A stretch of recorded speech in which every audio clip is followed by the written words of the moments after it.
Omwesigwa wa Isirayiri ekitangalo kyo weekiri ekisa kyo weekiri omukono gwo weeguli nkwebaza ku lw'eggwanga ly'okuŋŋaanyiza olwaleero nkwebaza ku lw'eggwanga eritannaba kuŋŋaana naye nga liri mu kkubo nkwebaza ku lw'abaana abatuwookingira mu mawanga ag'enjawulo America, Caribbean countries, Mukama Saudi Arabia ezo zonna ensi zonna abatuwookingira mu mawanga ag'enjawulo nkwebaza kuba Mukama okuyaayana kwabwe babeerawo nga baliiza enjiri eva mu kifo kino. Mukama tetulina TV negwe TV yaffe, tetulina radio negwe radio yaffe, tuli mu ttaka ne Mukama gwe ttaayirizi zaffe, gwe busobozi waffe, gwe kitiibwa kyaffe, gwe nnyumba yaffe, gwe buli kimu ekyaffe. Katonda ba Katonda, buli mwana ali mu maaso gange waŋŋamba kimu ojja mufuulanga mpaki era ojja mufuulanga obujulizi, ojja mufuulanga akalango. Katonda ba Katonda, buli azze olwaleero mu Sande y'olwaleero ekigambo kye eky'olwaleero kibadde kimu. Wayagala, tewakoma kukwagala, wakola era mu kukola mwotwagulirwa n'omusaayi era tuli balamu era tuli baddembe. Katonda ba Katonda, abaana bo bonna abali wano kkiriza nga baddeyo bateekeko obukuumi bwo ku mirimu, bampere promotions, emisaala ogyongeze, amayumba gabe gabeeremu eddembe n'emirembe. Abaagala abaana babampeere, abaagala ebyobugagga obibampeere, abaagala ebirungi obasanyuse Mukama Katonda omwesigwa bategeke nga bwe waŋŋamba mu njiri eyo. Let them be ready for their blessings. Mukama Katonda, I believe they are ready. Mukama buli omu kyayagala omutima gwe kiguyaayaanira taata kimunkwasiza. Mukama Katonda, by Friday let me see them. Mukama Katonda nga basanyufu n'okukirawo. Katonda omwesigwa, partner their spirits, partner their businesses, partner their jobs, partner their homes, partner whichever everything that pertains their lives. Mukama buli kimu kikwase omukono gwo gw'amaanyi. Era omukono gwo gwalokola abaana ba Isirayiri. Mukama Katonda gwe mukono gw'ensaba, the mighty hand, gulokola eggwanga lyo entakera. Mukama mbakukwasiza n'omwoyo wo. Let the spirit of creativity, let the spirit of work, let the spirit of commitment and connection increase in their lives. Omwesigwa wa Isirayiri, nkwebaza kubanga oli mwesigwa mu linnya lya Yesu. Ekisa kya Mukama waffe Yesu Kristo n'okwagala kwa Katonda n'okusanyuka kw'omutukuvu bibeere naffe na eri abaluganda emirembe egitaggwaawo. Amin. Kati Katonda gwe tusinza enkola ye teba ya bigambo, teba ya kwogera bwogezi. Enkola ye eba ya bikolwa. Gamba enkola ye eba ya bikolwa. That's why Katonda bwe yayagala ensi teyayogera bwogezi nti mbaagadde nnyo. Kye yakola yawaayo. Kye yakola yakola ki? Kati okuwaayo ke kabonero ak'enkukunala akalaga nti ayagala nnyo, kubanga okwagala kulwanirira, okwagala kuyamba, okwagala kubeererawo, okwagala kutambula, okwagala kukola bingi. Amina. That's why Katonda we yakiraba nti abaana bano mbaagadde nnyo, leka mbawe omwana wange, kwe kutusindikira omwana we n'atugula gwe nange n'omusaayi gwe. Yesu yakugula n'omusaayi. Actually yafa alyoka agule nange gwe nange atugule n'omusaayi gwe. He bought us with his unfailing blood. God loved us true, but after loving us he gave him his son. So the power of his son at the end of the day is laid on the cross. Yesu akomerera ku musalaba lwa kwagala. Singa tekwali kwagala tewali komeredde ku musalaba.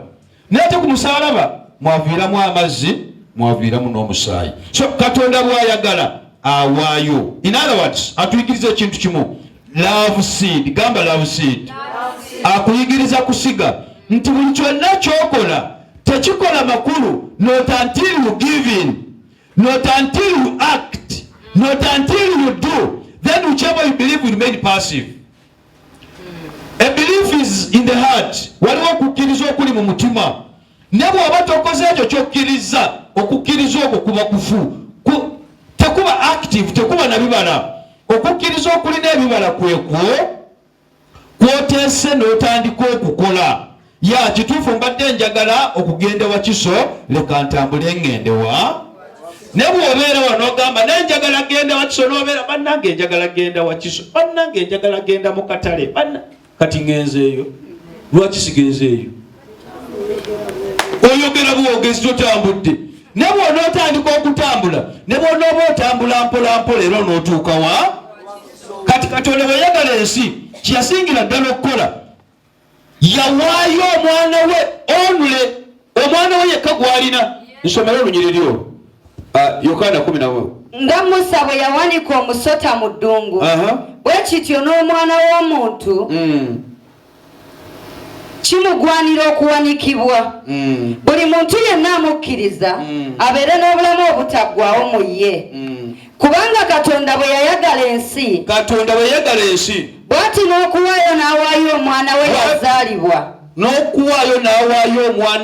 yazaalibwa omu yekka buli muntu yenna amukkiriza aleme okubula naye abeere n'obulamu obutaggwaawo. Kikubire mu ngalo ekigambo ekyo. Katonda teyagala muntu n'omu akole ki? Naye omuntu ayateekeddwa okubula ateekeddwa okubeera mu Yesu. Amiina. Bwe bagamba nti tugenda kulonda DP ne FDC n'ogamba nze mpagira FDC ati n'okusanga ng'osimbye wa DP oba wagira FDC wangi. This is how we move. Nze ndi wa Jema, Yesu wa Jema, ne bw'omusanga eno ate ali mu Nuupu. Kati gwe obadde olimba. Kati manya ebiramuli eno bigenda kukubirayo. Ye Katonda bwe yalaba nti ensi njagadde nnyo kye yakola kyali kimu yawaayo omwana we omu yekka eyazaalibwa omukazi Mariyamu. Ekinyume ne Yesu mu lubuto lwa Mariyamu yabeera mu bubeezi naye nga tagabana ku musaayi gwa maama we. Mariya yasitula busituzi, actually Mariya muyita nnyo Kaliya. Yasitula busituzi muntu nti Katonda gwe yamuteekamu naye nga tagabanya musaayi. There is no DNA test of Mary and Jesus. Taliyo. DNA ya Yesu ya Katonda mwene. Nenga yali mutulo wa maama. Chola Abakatoliki bayimba akayimba. Ti Maria ye yazaala Yesu mirembe, Yosefu ye bba w'omukyala. Kituufu yamuzaala sigaanyi. Naye yali mu lubuto teyagabana musaayi gwa maama. Era ne bwamba bwe yali azaala teyawulira na bulumi. Yazindika busindisi mwana n'agamba mwekudde. So Katonda n'agamba ono omwana azaaliddwa omukazi gwe ngenda okuwaayo abeerenga saddaaka. Akira Katonda yatuweera ddala ensigo ennamu. Gamba ensigo ennamu. Katonda yatuwa ensigo ennamu. Kati gwe buli woowaayo n'otawaayo ensigo ennamu oba togabana ku maanyi ago Katonda ge yaweeramu. Kubanga Katonda yawaayo ensigo ennamu eyo ke yeewangula. Naye kati gwe oluusi bw'oba owaayo akasigo akabi obanga Kayini. Ky'obola bw'oba owaayo ensigo ekirungi okufuna ensigo nga nnamu ddala. Ogambe n'ensigo ate n'ekimiteeriyo buli nsigo gy'owaayo eteekeddwa okubeera kitundutundu kya bulamu bwo. Kyangu nnyo okulaba ensigo ng'amazima amatuufu babadde balina kye bakutumye. Oteekeddwa okukola ekintu ekinene, oteekeddwa okubaako ky'omaliriza ne n'ogamba nedda. Mu kifo ky'ogula obuso bwa sementi buna 5 miliyoni emu kitundu leka ngikwate ngisige ku kyaki. Oteekeddwa okusiga ekyo ekikuluma ekitundutundu kuggwe. Ekintu kino saba Mukama Katonda kitegeeze eggwanga. Buli ensigo yo bw'ogiwaayo nga legisfire ebadde awo ngiwaddeyo ze mbadde nazo era manya ojja kubeera nga bw'obadde nazo.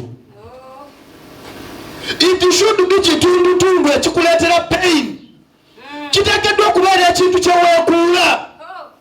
Kiteekeddwa okubeera ekintu kyotegedde ogamba waaw Mukama kino nkikoze. Omanje kitegeeza okukwata obukadde obusatu n'obukwala n'obuteeka mu ngalo za musumba. Oh dear.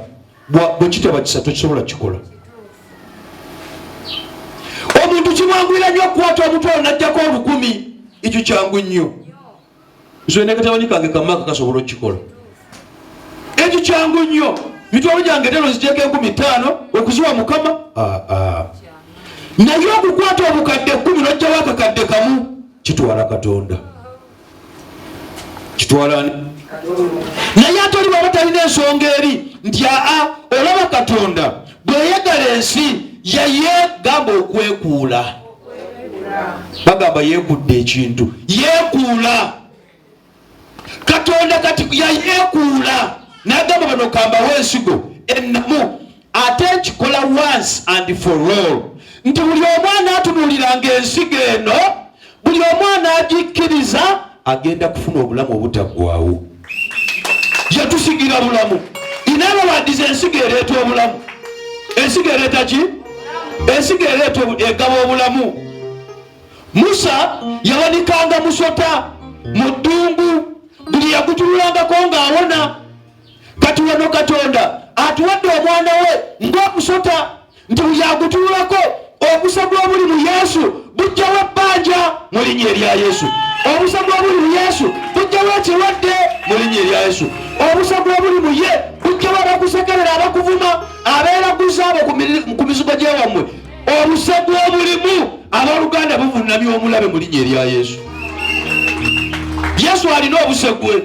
Ate that's why God is a jealous God. Alina obusegwe mu ye, nti ekitali mu ye akyogera bulungi mu Mateyo 15:13 nti kyatasimba mu ggwe alikisimbula. Oba busegwe. Inaabawadiza kasitaatula n'ayingira ke kayimba kali, jangu Yesu jangu tuula mu nda yange tuula ofuge mu nze. Nti waatuula ekitabadde kikye mu ggwe. You people, let me tell you, Yesu waatuula ekitabadde kikye mu ggwe amangu ago akifuutula. Kyangu nnyo okusanga omuntu ng'abadde mubi nnyo, ekika kyamwegaana, emikwano gisindisa bigere, bannange tebaagala buli gy'ogende bakusindisa, kati tebaagala kumanya. Naye n'ogende n'ofukamirira Katonda oyo n'akuwa ekisa, ate bali be batandika okunoonya. Gwe baba banoonya gwe tebakulimbanga, baba banoonya kisa kyo ekyakwambala, baba banoonya kyova olaba wegenderezanga nnyo. Togambanga nze nedda olaba kati nategeera, kati olaba ndi wa kabi, abo banoonya kulwa. No, Katonda yakuyamba n'akwambaza ekisa kye, kati kye kisika bali era tokivangamu. Olunaku lwali kivaamu beppa bali bagenda kuddamu bakukube, bagenda kuddamu bakukube. That's why Katonda yagamba kamba w'ensigo esembayo. Kyova batawagenda kubawo mulokozi mulala nga Yesu. Tewagenda kubawo Yesu mulala. No, twaweebwa saddaaka egi ye Yesu. Kati eyo saddaaka ye emala, is a living sacrifice. Kati bino byonna ebikola bye tukola tugezaako okutuukiriza ennono eyo. Bwe tuba tusiga ne bw'oba osize obukadde 8 ddala bwenkanenkana omuntu kande iko twemani buyinza okwenkana Yesu, naye okujjako tuwaayo okusinziira ku mutima kyegulagidde. Ng'omukazi yawaayo ekinusu, yawaayo n'asiimibwa Katonda kubanga obulamu bwe bwonna bwali buyimiridde ku ki? Kyekyali kigenda okusasula renti, kyekyali kigenda okugula eddagala, kyekyali kigenda okugula emmere, kyekyali kigenda okugulako omunnyo, kyekyali kigenda okugula sukaali. Bwe yabala abalamu ebintu byagala okugula n'esente zaalina nga tebimala, n'agamba sente ze nina ntono nnyo. Naye lwaki neemenya Yesu waali? N'akwata ekinusu n'akitwala mu kkanisa n'akiwaayo, n'asigalirawo. Ne waliwo abaalina obukadde bw'esente bo baatoolako butozi. Yesu bwe yajja n'abagamba olaba okukyalo oyo awaddeyo okusinga bano. Kati ekyawandiikibwa ekyo Sitaani akikozesezza nnyo nakyo okubuza abaana ba Katonda. Katonda kyamwogeza ekyo kyali kimu, nti omukyalo ono teyawaayo kikoyini, yawaayo mutima gwe, yafuka mutima gwe mu maaso n'amugamba nze Mukama ebyange byonna nkoze eki? Ti ebyange byonna mbiwadde eri Katonda, n'ayimba ngaawe waawo, byonna nkoze eki? Yawaayo omutima gwe. That's why ne Katonda yagamba ensi eno erokose etya. Kati kyankola kibanga bw'ojjawo ne ŋŋamba, bw'oba oyagala okufuna amafuta genda olabe Teddy akuwa eki? Kati byonna bye muteesa ku mafuta simanyi, naye oba kibi kirungi, nze Mukama ajja kumpa akabonero kaakyo. Olaba nze sibivaako ebintu byawo, nze nteeka buteesa awo kubanga mmanyi Katonda gwe nnina takwekebwa, ekyo mba nkimanyi. That's lwaki siringiriza nemanya akadde katuuka awali ensobi Mukama aginzigirayo nga bweri ate awo ngikubirawo kati ate gwe bw'ova eri n'ogamba Denesi batugambye amafuta Denesi nfunira ku mafuta, then you have gone astray. Si kyekyo Katonda yagamba abantu bano nkoze ntya okubawa leka mbateerewo the standard, leka mbateerewo the canon, the measure, leka mbateerewo omwana wange buli anaamutunuuliranga, buli anaamukkirizanga, buli anaamusabanga abooluganda abeerenga wa ddembe. Amiina. Kyobula yatuwa omwana we ti buli amukkiriza aleme kubula naye afune obulamu obutaggwaawo. Kati ni yakuwa ensigo, gamba yampa ensigo. Kati bwe yakuwa ensigo n'akuwa ensigo ennamu. Ensigo ennamu eyo abooluganda teriyo ensigo emeranga tegenze mu ttaka. Ensigo bw'ogiteeka mu ttaka etuuka akaseera kaayo oba nnaku 2 oba nnaku 3 oba 5 etuuka n'ekola ki? N'emera. So your faith is a very good soil in which your seed flourishes. Okukkiriza kwo ly'ettaka ly'olina. Ensigo y'omwemerera. Kati gwe buli wawaayo ensigo ye gamba Mukama ensigo eno gye mpaddeyo nsaba enkolere ku kintu kino. Ensigo eno gye mpaddeyo nsaba enkolere ku kintu kino. Gwe fuba kuwaayo ki? Ensigo yo. Then akadde kajja kutuuka otandika okukungula. Buli asiga akola ki? Akungula. Buli asiga akungula. Kyolaba Mukama ye kya n'agamba abaana ba Isirayiri bandisappointinze nnyo banjeemedde. Naye kati kampeeyo omwana wange agenda kubakola bulungi. Era Yesu bwe yajja abooluganda gwe yakugula na musaayi. Tiyanazake bibi yangula na musaayi gwe sitani yaswazibwa yanazake bibi yagula naki? He bought you with blood. Let me tell you brothers and sisters, waliwo yali aguzeeko ennyama etalimu musaayi. Olaba n'eyembiza ebeeramu omusaayi. Waliwo ennyama etabeeramu musaayi. Omusaayi bwe bulamu. Blood is life. In other words, Katonda yatugula na bulamu. Katonda yatugula na musaayi gw'omwana we bwe bulamu. Kati buli abeera n'ekigambo kya Katonda abeera n'omusaayi gwa Katonda era abeera n'obulamu.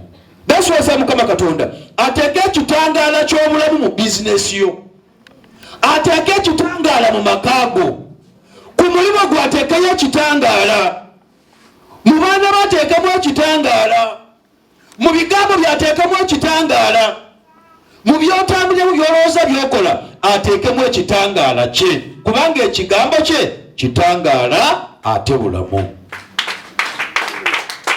Now kino kikwata buli ekintu kyonna kyolabanga tekirina bulamu, it's because tekirina mwoyo wa Katonda. Ekintu bwe kibaawo kiteekeddwa okwambazibwa omwoyo wa Katonda. Tugiyita in Greek the quickening spirit, omwoyo ayanguya, adding life. Kyangu okuba ng'olina ekintu, tusobola okugamba olugoye, amazzi, amafuta nga weegali naye nga tegaliimu bulamu. Oba lwategeera kye ŋŋamba. Yesu yaliwo, yazaalibwa, naye teyakola bintu by'amaanyi paka omwoyo ng'amaze okukka. Nkikuddiramu. Yesu yaliwo myaka 2, myaka 25, 3. Naye bwe yayambazibwa omwoyo omutukuvu n'alyoka n'atandika okufuumuula emisimu gy'otamanyi muwendo. Newabuuza emyaka 23 teyagirina, 2 teyagalina. Omwoyo yamala kumwambala n'atandika okukola ebinene n'ebikulu. So omwoyo oyo kasita ayambala, we call it in spirit adding life. When life was added onto Jesus, in other words, when Christ was added onto Jesus, when the spirit was added onto the body, when the divinity became humanity, when the humanity and waliwo kayimba katwayimbanga, great things happen when God mixes with man, great things happen. When God mixes with man, great and wonderful, beautiful things. Great things happen when God mixes with man. Hey. What a wonderful revelation. When God mixes with your poverty, ejabajja kusanga nga plot ogisasudde, bajja kusanga nyumba ng'ogizimbye, bajja kusanga embaga ng'ogiwangudde, bajja kusanga ekiwadde nga kiwonye, bajja kusanga ekyakugana nga kyakukkiriza, bajja kusanga nga bagamba wali wafa. Yosefu bamusindika mu kkomera, bamusanga nga yabagabira emmere. When God mixes with man, ekyali kyagaana kita. Oh my God. When God mixes with man, no matter what, never kutega jemba gaka tunatenda bamukisa. When God mixes with man, things change. Things change. Even your clan bows. Even demons bow. Even witchcrafts bow. Amalogo gabunama. Newabeera omusezi bw'abaloga bamanyi okwekweya ku nnyumba z'abantu bateekayo bina bwabwe nga bali bwereere. Bw'atuuka ku ye awulira muliro agamba eno ennyumba sijja gisobola abagenda gyesigama awo ngadduka. When God mixes with man, omulogo ne bw'asonga ku nnyumba yo akagalo kasanyalala. Gamba when God mixes with man.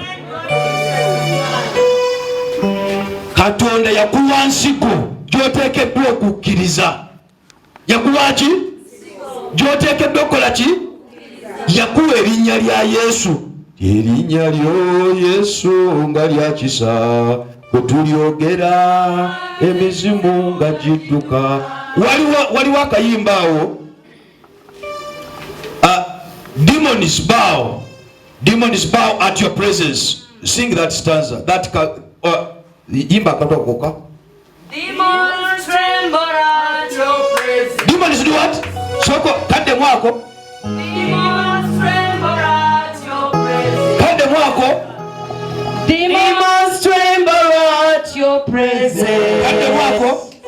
Demons tremble at your presence. What a mighty God we serve. Glory, glory, hallelujah. Everything written about you is great. Demons tremble at your presence. What a mighty God we serve. Glory, glory, hallelujah. Everything written about you is great. You are great. You are great. You are great. You are great. You are great. You are great. You are great. You are great. Everything written about you is great. You are great. You are great. You are great. Mighty God. You are great. You are great. You are great. You are great. You are great. Mighty healer. You are great. Oh Lord, you're great. You're great. Everything written about you is great. One statement. Demons bow at your presence. In other words, when divinity comes into humanity, demons bow. Demons do what? Katuulira. If divinity comes into humanity, ekitegeeza teri kiteekeddwa kusigala nga kiyimiridde mu ggwe. Buli lw'ogamba nzikiriza Yesu abeere omulokozi w'obulamu bwange pa omanyi kati olwo kyekintabanya n'okwatuza abaana obulokozi. Ayatula leero obulokozi najja enkya musumba emizimu gyasuze zinkuba. Gwe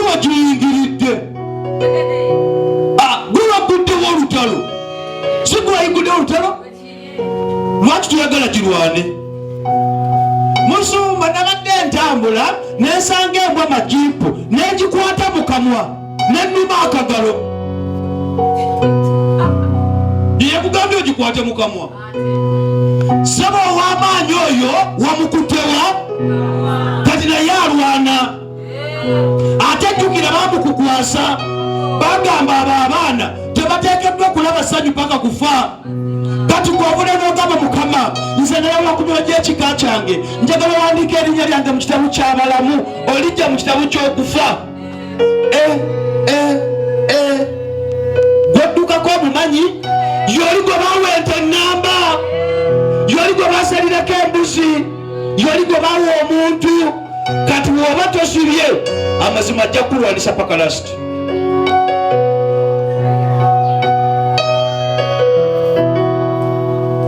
Naye bw'ogamba nzikiriza oba alwana akole ki? Demons must tremble. Demons must do what? Leka mbabuulire. Omuntu alina sitaani oba okola oba tokola yaliwo okwogera. Oba olidde oba tolidde yaliwo okola ki?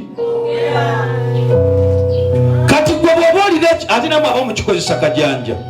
Bw'obeera n'emigaati 3 mu nnyumba gyonna ogireeta lumu oli ku mizigo n'ogamba musooke mundeetera guli ogwa hotiroofu guli oba mundeetera ogwa dinovo kati mwemulaba kutandikire kuguliwa. Kati oyogera ng'aduula amagumba ogasula ku lubalaza.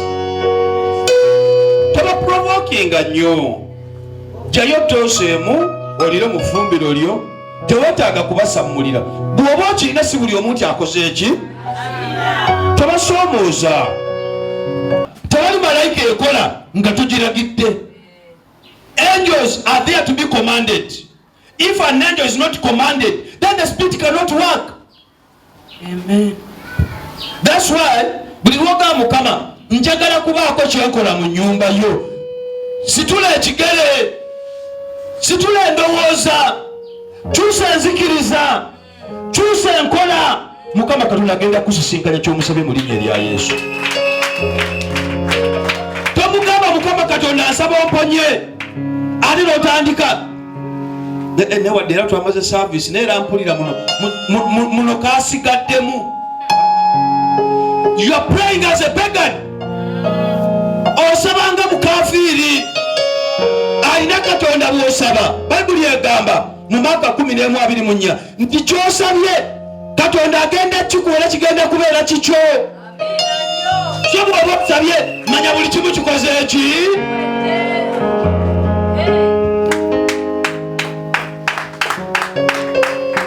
Katonda bwe yayagala ensi n'okuwaayo yawaayo. Abaffe bwe baayagala ekizimbe ekipya n'okuwaayo baakola ki? Bawaayo ow'akakadde n'akaleeta, ow'ettaano n'agireeta, ow'e10 n'agireeta, ow'abiri n'agaleeta, ow'ata baakola ki? Naye kankubulire essaala emenya. Buli kadde okubeera nga tusiiba Mukama tugenda mu kizimbe. Mukama wajja kuvayo malayika ki? Malayika gwe alina sente zaffe gundi gwe wazimuteresa wangi. Ebyo ebisaalasala ebyo nze saagala nabiwulira matu gange. Be baana bana abalabanga bali okubakubo oba ovuga akamotoka koma tamanyi ne gye wakajja abo be batutte sente zaffe abo. Ogwo omupiira gwali badde gwange ogwo gwolaba abo be babbye sente za gavumenti. Ne ngamba Julius nze atagaba na musaala gwansi lwaki oteekamu ebyo?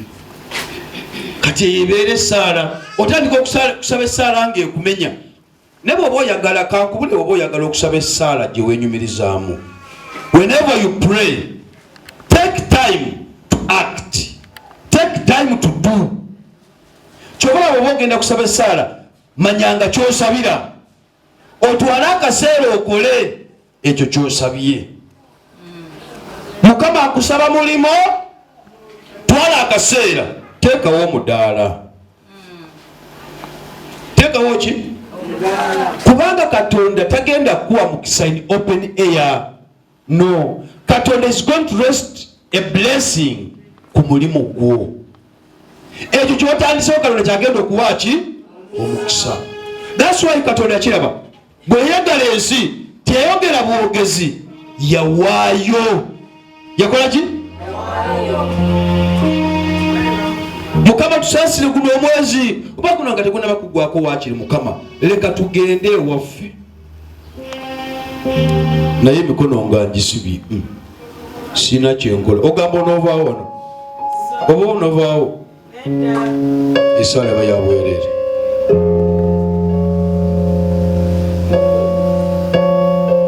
Katonda atuwa ekisampa ekirungi on love seed. That's why abafunye baluwa ebbaasa zino ez'enjawulo, those who have come with these envelopes, abazirabyeko musomenga nnyo ebigambo ebiri waggulu wano.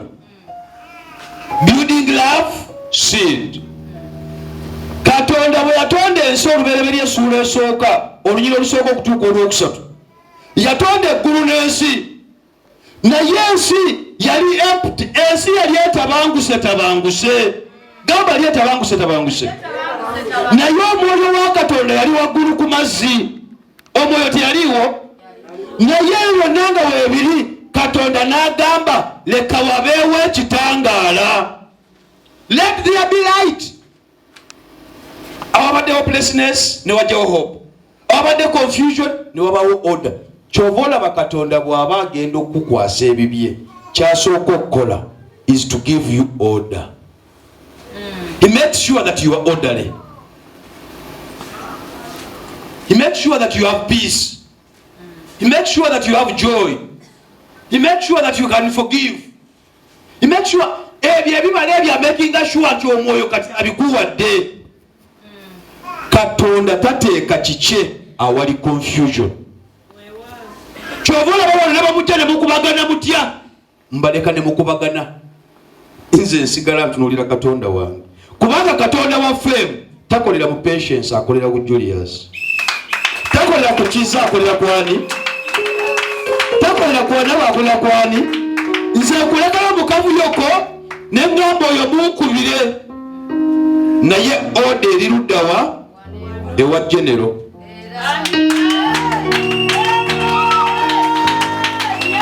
Nze nkulekera confusion because imani when you confuse yourself.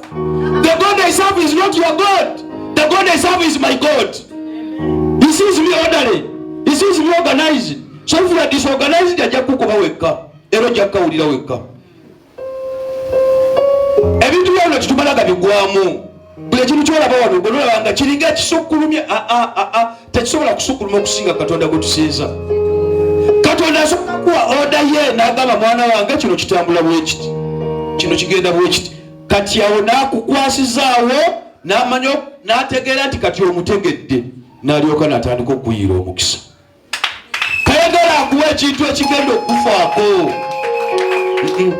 Nalaba omwana akatumba emmotoka ng'emufiiriikiridde n'agamba bannange kuba omunaku tekya. Batugambe tukuŋŋaanye miliyoni 2 mbadde nzifunye. Ate mbadde nkuŋŋaanyiza ssente ne mpangisa emmotoka. Omupiira gwatise. Ate nziruso ogenda okutuuka eri baŋŋambye baagala tiini ya URA bannange era ekuba omunaku tekya. Mwana wange tobyogeranga ebyakatumba. Biri birekera ani? Gwe gamba ekuba omunaku ekya mu linnya lya Yesu. Naye amaze okukya. Engeri ezisinga zikyuse. Engeri ezisinga zikole ki? N'ezo oba nalyaki ebyange engeri ezombi zikumalamu amaanyi. Ga Mukama si nsonga kyonna kye nali nalya. Ne manyi nina Katonda atalemererwa. Kati oyo wanjawulo. Ono asumuluddwa ono. Si nsonga kyonna kye nalya. Naye nina Katonda atalemererwa. Ate bw'okyogera kola ekiraga nti Katonda utakola ki? Waliwo omwana bukyabeerawo nga takwatangako $5,000 n'agiwa Katonda. Naye ate oyo yafuba nnyo okulaba nti Katonda amuwadde ebyobugagga. Naye ng'atoolako obutozi. Please, lwaki Katonda omulimba? Katonda kyangu n'okugumika n'agamba gwe nga tonnaba kumpa kakadde naawe kalinayo tojja gizimba ate nga bwekityo bwe kiri not because akalitokezo atalina maanyi tagwa ddalu. Katonda takusobola kuwa kyotasobola kwetikka. God cannot give you a challenge beyond your power, beyond your will. Never. Never. Katonda tasobola kuwa kintu kyotasobola kwetikka. Tekisoboka. Tekisoboka.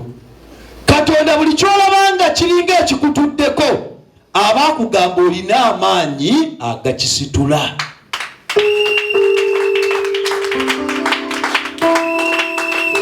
Nina akabuzi kange ekeeyo kalina ejjembe ddene nnyo. Omuntu omu yaŋŋamba ne lwaki amayembe ago togasalaako ne mugamba tugasaleko wali osanze nga tekalya. Bwe kaba kalya omutwe guli wansi agayembe gabeerawa? Amayembe tegalya. Eno kalya amayembe ge gakula. Oli naŋŋamba lwaki tetugasalako ne mugamba oli osanzeeko nga kakoze kubanga kalina amayembe oba oli osanzeeko omutwe nga gukasitoweredde nnyo. Katonda buli kyakuteekako aba akutegeeza nti olina amaanyi agakola ki? Kale nasobola kuwa gy'onasobola kwetikka tekisoboka. Era kale kasomanya kino akikuteese mu ngalo epa manya olina amaanyi agakola ki? Kati gwe weezuule nkisitudde ntya, nkibeezezzaawo ntya era ntambula ntya nakyo. Kuba kwezuula ne bw'obeera bubeezi mu bigambo n'obeera no tebikuyamba ojja kwemenya. Ojja kwemenya. Weetaaga ekigambo ekikuyamba okutuukiriza. Abooluganda Katonda tasobola kukulemesa wiiki eno okukola ekyo tekigenda kubaawo. Tekigenda kubaawo. Katonda agenda kukusobozesa ddala. Kyova olaba ye yakyogererawo nze nawaayo omwana. Kati kambuuze. Katonda oba yakuwa what you call a superior good. Gwe mpita omutabani we, omwana we. Bw'aba yakuwa superior good, waliwo ekirala ky'omanya ekiri waggulu w'omwana we? Waliwo ennyumba eri waggulu wa Yesu? Waliwo emmotoka eri waggulu wa Yesu? Waliwo omukyalo omwana ekirwadde kiri waggulu wa Yesu? Ekitegeeza byonna biri luddawa? Kati oba yakuwa omwana we oba asobola okutuula mu ggwe, ekitegeeza bibadde bikutawaanya byonna byamaze dde okuvunnama mu linnya erya Yesu. Weetaaga kuyimirira obirinnyeko okole. Gamba nkole. Mu kukola mwogenda okufunira obuwanguzi. There is no truth unless you have done something true or right. There is no righteousness unless you have done something right. Wanji tosobola kwogera ku butuukirivu nga tokoza butuufu. Righteousness is from right. So if you do right, then you become righteous. God is righteous because he does right. God is perfect because his ways are perfect. Wanji? Yeah. So ekyo kyokola kyoba nafumbye ebinyeebwa nensangamu ennyama y'enkoko. Gundi olimba wagiteeseemu nti yakyuse jembe nali gye wali ewabbaamu. Kikituufu byabadde ebinyeebwa nti gwe tobiraba wateeseemu enkoko. If you have to be righteous, then do right. If God is to be manifested, then you must move in the kingdom of light. Because Katonda mwenyini kye kitangaala. Abooluganda Katonda mwenyini kye kiki? God himself is light. Actually, whenever you talk of light, God himself is light. Nekisinga okunyumira ku bigambo bino oyogera ku kitangaala. It sounds a normal thing. Omanye ebintu bya Katonda bino binyumira nnyo. Ebintu ebiriko amaanyi ge bibeera so common. Love, L-O-V is a daily activity. Ogamba hii love is God. Love nange nga njagala gundi kati alemeddwa okwawula love n'obukaba. Kuno kwagala, kuno kwaka. Bamugamba genda Kanani, yakoma Harani. Tibahabura ne turamu.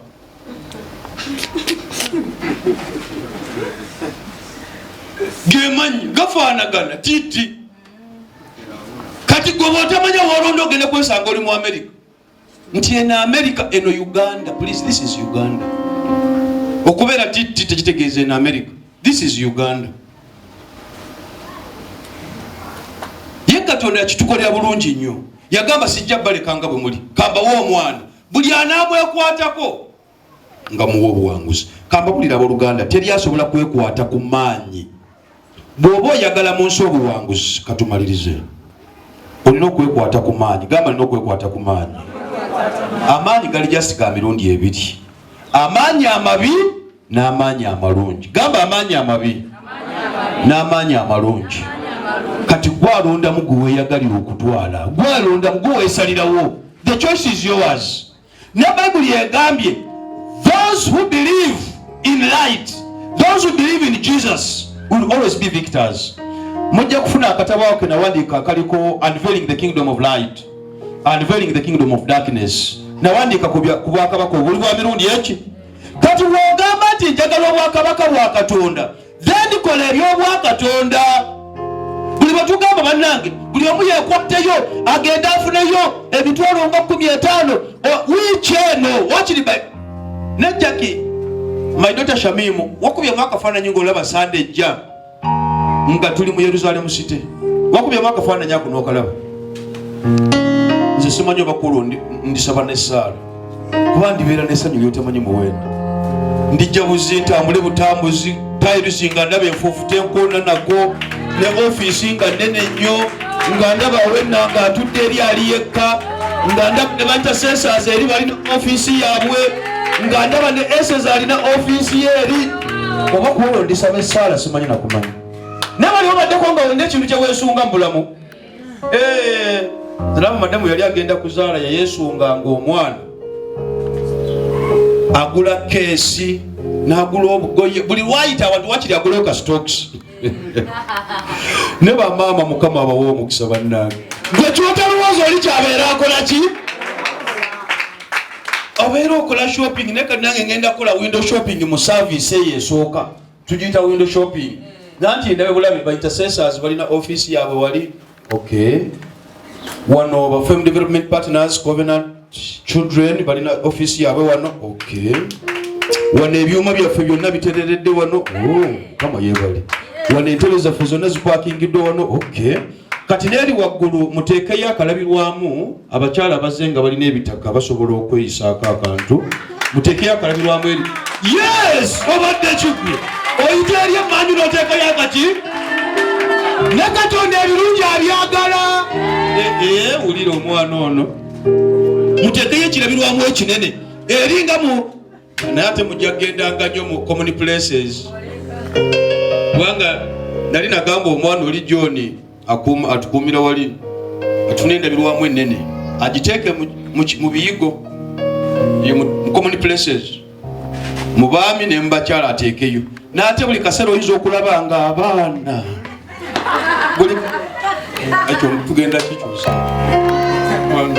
endabirwamu ezo oli ayinza okulaba nga asese nnyo n'aweta oli akaviiri empewo n'aweta naye byonna twetaaga kukola. Gamba twetaaga kukola.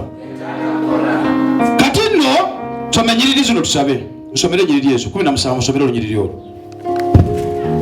Yangu yako beerawo 3:17 yangu yako. Kubanga Katonda teyatuma mwana we mu nsi okusalira ensi omusango naye ensi erokokere ku ye. Olokokere ku in other words ogaggawalire mu ye. Owangulire mu ye. Ofunire mu ye emirembe. Teyakikola nti akusalire musango naye olokokere mu ye.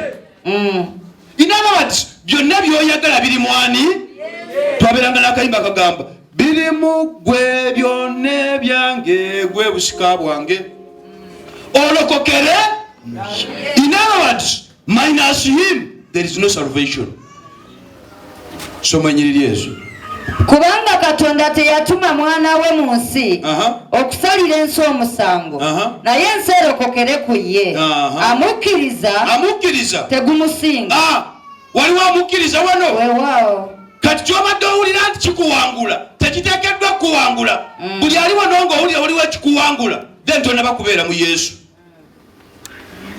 Tekitegeeza nti kino kinnemeddeko kino ekitegeeza tonaba kubeera mu ye, okyali mu mubiri, kyeweetaaga kuyingira mu mwoyo yalyoka akuwangulire. Olunyi lwa 18. Whoever believes in him is not condemned, but whoever does not believe stands condemned already, because he has not believed in the name of God's only Son. Kubanga takkiriza omwana oyo Katonda gwe yatuma, olede gumaze okukola ki? Omwana yambuuza, Nedda Martin asked me a question. Oya kijjawa? Amazima amatuufu nali ndya ffenne mwagala nnyo. Nasooka n'ensirikamu. Ekibuuzo kiri bw'okibuguutanira omwana abula. Ate nawe weesalira omusango. Yambuuza simanyi obulu people lwaki yabuuza abasiraamu. Yambuuza abasiraamu nabo baligenda mu ggulu. Somero Olunyi lwa 18. Amukkiriza tegumusinga, atamukkiriza gumaze okumusinga, kubanga teyakkiriza linnya lya mwana eyazaalibwa omu yekka owa Katonda. Atannawulira linnya lya Yesu talina musango. Atawulidde nti tulina ekibuga Yerusaalemu ekipya kye tugula, ne bw'oba tawaddeeyo. Okitegedde bulungi. Nagulesa akiwulidde n'atula ne mu service n'avaamu ente n'akwata akakadde n'agamba nakadde kirabika kati kankubemu amatafaali gange ebya Mukama mbisooke birindeko then ogwamaze dde okukola ki kubanga yakola ki. Faith comes from hearing, and hearing the message of the word of God. Abarumi 10:17. Okukkiriza kuba mu kuwulira, naye okuwulira obubaka obuva mu kigambo, ekigambo kyani kya Katonda. Owulidde? Waliwo awulidde? Bulijjo waliwo awulira?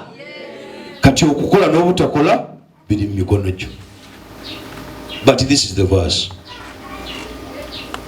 Katumanya oyo alangiridde omusanga aba amaze okugwejjako. Nze ogwange mba amaze okugwejjako. Ogwange guba guwedde. Ogw'okukola gusigalawo. Nze mba amaze okuwulira kituufu. Stands condemned already because has not believed in the name of God's only Son. Ne 19 n'agamba atya, this is what somo lunyiriri olwo. Guno gwe musango. Kati omusango guguno. Kubanga omusana guzze mu nsi. Omusana ogutegedde. Abantu ne baagala enzikiza okufa. Naye olina agamba ze nsazeewo okugenda mu kizikiza kyange. Kubanga ebikolwa byabwe biri. Ebikolwa biki? Bibi. Soma maleyo. Kubanga buli muntu yenna akola ebitasaana akyawa omusana. So tajja eri omusana ebikolwa bye bireme okunenyezebwa. This is the verdict. Have you got the verdict? Gusaliddwa. Ate ne Julius agukutegeezeza weguli. It's darkness and light. You have the light and the choice is within us. Nesa Mukama Katonda w'ekisa atuyambe. Eyatuwa omwana yatwagala nnyo. Ayagala tumukkirize, atuwe byayagala okutuwa ng'ayita mu kukkiriza. Kyebasaba olunaku olwaleero buli aliwo Mukama Katonda akumpeera ekitangaala ekyo. Ekitambulira mu mwana we, ekitambulira mu kigambo kye, ekitambulira mu bwakabaka obw'ekitangaala, ekitambulira mu buwanguzi. Obuwanguzi obwo mbuwulira Mukama Katonda ba Katonda omwesigwa. Olina w'otujje, olina w'otuteese, olina w'otutwala. Mukama Katonda okusalawo okugoberera ekitangaala nsonga yo ekizikiza era batuwa eddembe of choice, freedom. Omwesigwa wa Isirayiri abaana bo we bali. Nensaba Mukama buli mwana wo muwe omwoyo w'ekitangaala, ekitambuza ebibyo, ekikola ebibyo, ekimalirira ku bibyo. Mukama Katonda wadde omulaba alwana atya, naye nze mmanyi bulungi nobody is too poor not to do your work. Mukama nkimanyi bulungi. Katonda omwesigwa wa Isirayiri You are a God of provision. Katonda bakatonda abaana bo bonna we bali abali bonna abali emitala w'amayanja Mukama.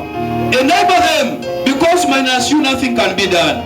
Lord, enable them to give a love seed, to give a love seed, to give a love seed for your New Jerusalem city, to give a love seed for the manifestation and glorification of your name, to give a love seed olabike mu bantu bo. Mukama Katonda omwesigwa gye tugenda otulazeeyo naye oyagala kimu tukole, kubanga wayagala ensi wawaayo, tewayagala bwagazi naye wakola ekikolwa. Mukama Katonda nkubaye ekikolwa ekiteeka eggwanga lyo mu buwanguzi, ekiteeka abaana bo mu kifo ekipya, wangamba ogenda kubawa erinnya eppya. Mukama Katonda nkusaba owiiki eno tandika okusumulirawo amannya ago amapya eri abaana bo. Kibuyaga ng'akuuta atya? Mukama Katonda leka obawe omwoyo w'obuvumu, leka obawe omwoyo w'obumalirivu. Mukama Katonda obawe omwoyo w'okukola ebigambo tebigula mata, naye ekigambo kyo Mukama bwe kyambalibwa omwoyo wo akikiwangula. Omwesigwa wa Isirayiri, eggwanga lyo weeriri, eggwanga lyo lize kusaba. Mukama Katonda akkiriza owulire essaala zaabwe. Tituze kusinza Mukama baana bo bewakkiriza, ebyokusaba tulina bingi naye olwaleero tuzza kusinza. Mugambe Tuzze kusinza Mukama baana bo bewakkiriza, ebyokusaba tulina muyimbe ng'abalina ekitangaala. olwaleero tuzze kusinza. Tuzze kusinza Tuzze kusinza Mukama baana bo bewakkiriza, ebyokusaba tulina bingi naye olwaleero tuzze kusinza. Tuzze kusinza Mukama baana bo bewakkiriza, ebyokusaba tulina bingi naye olwaleero tuzze kusinza.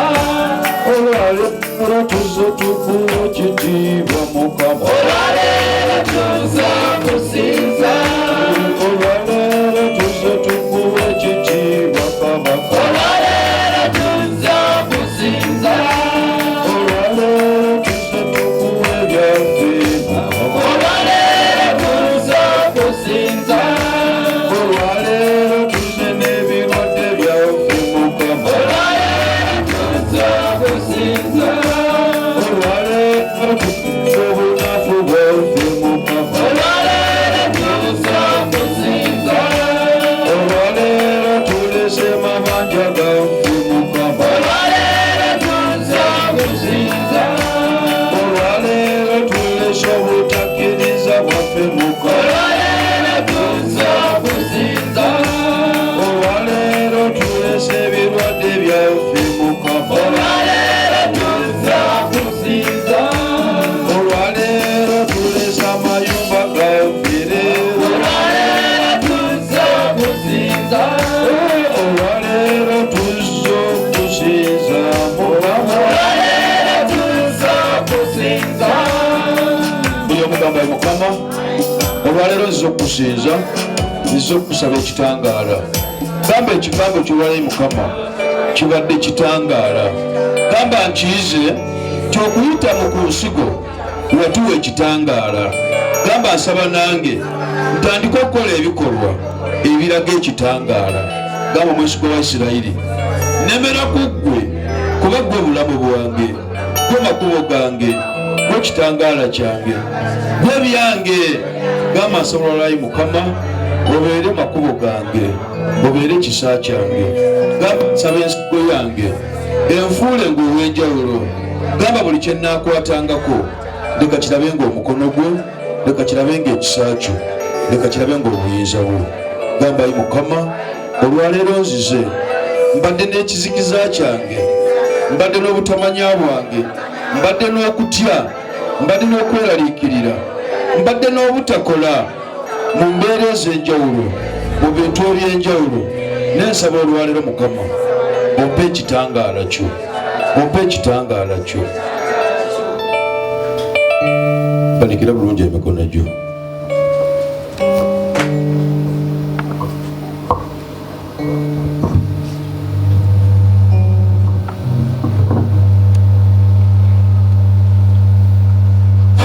Buli mubaako ensonga 3.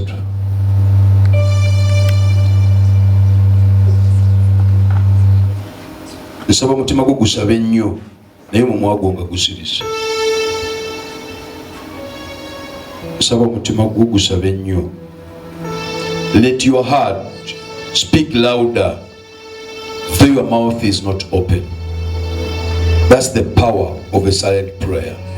That's the power that conquers the enemy. It's not shouting, it's not words, but let your heart shout more than normal. Let it shout. Kubanga Katonda gwe tusinza akebera mitima, akebera n'ebirowoozo ebiva mu mutima. The motives and the intentions of the heart. Nsaba Mukama Katonda omwesigwa akebera emitima, atambulira mu mitima egyo. Mukama abaana ne bajja okusaba bawengayo ensonga gye basabira, ate taata ogituukirizenga. Mukama malayika 3 zendabye nga zaagala ensonga za buli mwana 3. Katonda ba Katonda akebera emitima, buli omu alina ensonga ze 3 ennene. Mukama bingi bye babikoledde, bingi bye bakoledde, nensaba ekitangaala kyo kigende mu nsonga eyo ebaddeko ekizikiza, eteekewo ekitangaala.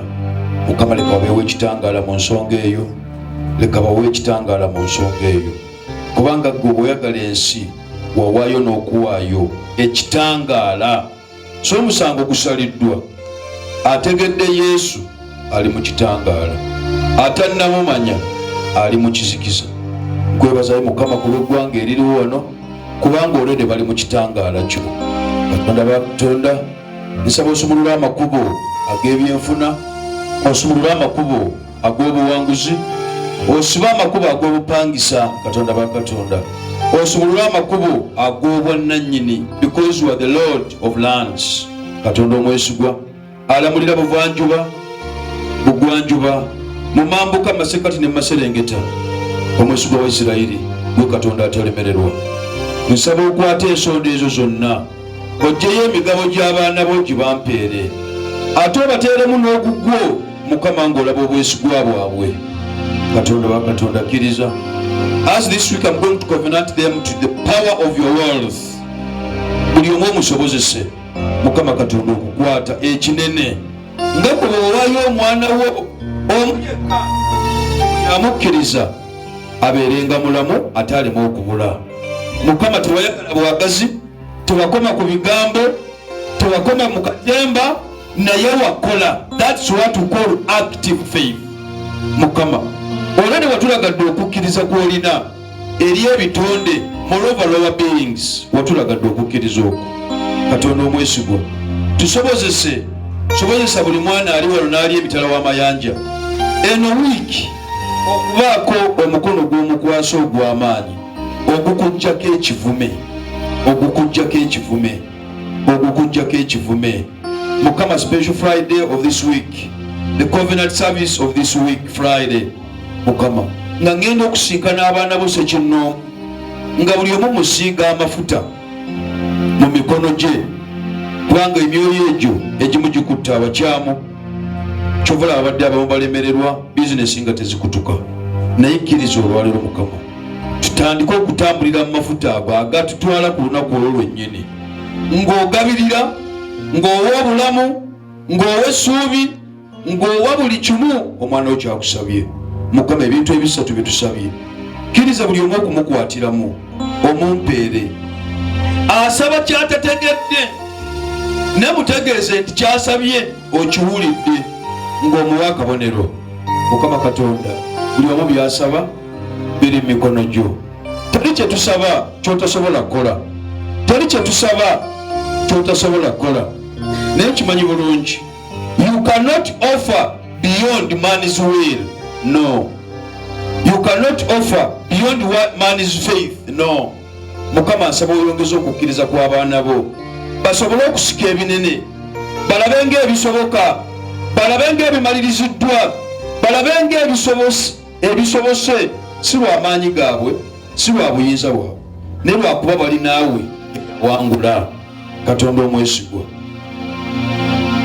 sinkana ensonga zaabwe, wagamba mulitenga ensonga zammwe ssemasonga, tutuulenga fembi, ebibi byammwe nebinaabeeranga bingi bitya, nja bitukuzanga. Mukama Katonda waliwo ensonga zaabwe ze bakuteeka mu maaso. Mukama nzikiriza bulungi. By the power of this word of today, through your love and through your seed, through your giving, Mukama Katonda osinkana ensonga zaabwe. Nsaba nsonga kinnoomu, Mukama Katonda erabe ebibala. Katonda wa Katonda oyogere n'emitima gyabwe. Nsaba buli nsonga yaabwe ogikoleko okusinziira ku kwagala kwo. Obawo byonna bye wabategekera. Gwe yawaayo omwana wo n'atugula n'omusaayi. Mukama teri kituyinza kuwa okujjako okuwangayo nga tukwebaza bwebaza. Leka bwe kyonna kitugenda okuwaayo kiraba omukono gwo, kiraba obuyinza bwo, kiraba ekisa kyo. Mukama nkwebaza mu linnya erisinga amaanyi erya Yesu. Buli omu wanika bulungi emikono gy'ogamba ayi Mukama, ayi Mukama, ensonga zange ezo mmanyi zirina bingi bizigenda okuleeta mu bulamu bwange. Gamba nsabye n'omutima gwange, n'okuyaayaana kwange, n'okwagala kwange. Nsaba wiiki eno Mukama nfuneyo akabonero ak'ensonga zino nga kakuweesa ekitiibwa. Gamba Katonda atalemererwa, nyimiriddewo ku lulwo, leka ekitiibwa kyo kirabisibwe mu nze, leka mbeere ekitiibwa kyo. Naye kyo kyagala ekyo olaba batuuka amakubo ne mutandika okuvuma bannammwe. Bw'oyagala obeera ekitiibwa kya Katonda, gamba ayi Mukama, nsaba ekitiibwa kyo kituulenga ku nze. Saba onkozesa ebinene, saba onkozesa ebikulu mu nnyumba yo, nebenga kwogera bwogezi linnya, naye nkolenga erinnya lyo kye ligamba. Gwe buli omu bwakutunulako awonyezebwa. Gamba olwaleero nzikiriza erinnya lyo lituula mu nze, era ekitangaala kyo ekirimu omwoyo w'amagezi ng'okumanya n'okutegeera biri mu nze. Nsaba mbitambulirengamu, bikuweesenga ekitiibwa mu linnya erisinga amaanyi erya Yesu. Omwesigwa wa Isirayiri, Katonda atalemererwa, nteeka eggwanga lyo mu maaso go. Mukama, buli omu alina ensonga zizazze nazo olwaleero, ne waŋŋambye kimu Julius, nabawa omwana wange, lwaki mutawaana nnyo? Mukolenga ebyange nange nja kukolanga ebyammwe. Mukama Katonda, this is a principle of light in humanity. Nkwebaza olw'ekigambo kya leero Mukama, because even you have given us the verdict. I don't need to discuss the verdict. Either choose light or darkness. Lord, the choice is within the humanity's heart. Mukama Katonda, ekigambo kyo kiwampadde nkituusizanga bwe wakimpadde. I believe you bless your word. I believe you glorify your word. I believe you manifest your word.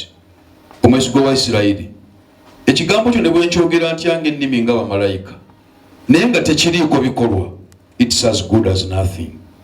Nsaba ebikolwa ebiva mu kigambo kino Mukama birage ekitiibwa kyo, birage obuyinza bwo, birage okwagala kwo, birage okwagala kwo eri eggwanga lyo, eri abantu n'abayitawo bonna. Bagambe ekituufu abaana bano baagala Katonda waabwe, oba enkuba etonnya oba omusana gwaka, baagala Katonda waabwe. Mukama Katonda, bw'otabasobozesa ani anaabasobozesa?